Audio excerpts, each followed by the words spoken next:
प्रदेश के इस कुशासन का सबसे मुझे लगता है बहुत ही बड़ा कलंक है इस प्रशासन के ऊपर, शासन के ऊपर,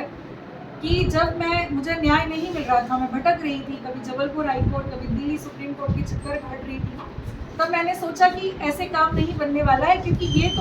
ये अधिकारी इनके बैठे हुए ये सुप्रीम कोर्ट और हाई कोर्ट को तक गुमराह कर रहे हैं। तो फिर हमने पैदल यात्रा जो है आंवला से 5 किलोमीटर की पैदल यात्रा निकाली, और जैसे ही हम भोपाल पहुँचे, बल्कि जैसे ही हम दूसरे शहर में अगले दिन पहुँचे, तो मुझे तो जान से मारने की धमकियाँ पहुँचाई गई कि आपके ऊपर नंबर चला दिया जाएगा, गोली चल जाएगी। इस तरह की धमकियाँ मुझे और मेरे साथियों को मिली। और हद तो तब हो गई जब हम भोपाल पहुँचे,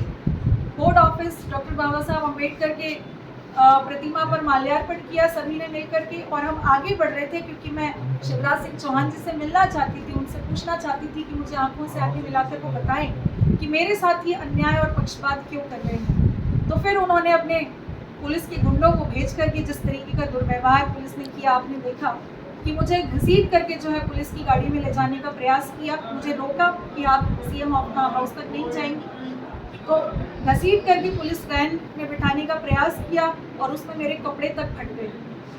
कितना आप समझिए, उस समय ऐसा महसूस करा रहे थे जैसे मैं कोई आतंकवादी या देशद्रोही काम कर रही हूँ अपने अधिकारों की बात करके। तो इस तरीके का जो चीरहरण का काम इनकी मंशा के अनुरूप भोपाल मध्य प्रदेश की राजधानी में हुआ, एक पढ़ी लिखी महिला एक अधिकारी के साथ में, और फिर जेल मुझे पुलिस की गाड़ी में बिठा करके घंटों पहले भोपाल में घुमाया और अंत में जेल में डाल दिया। तो मैं जेल में भी रही।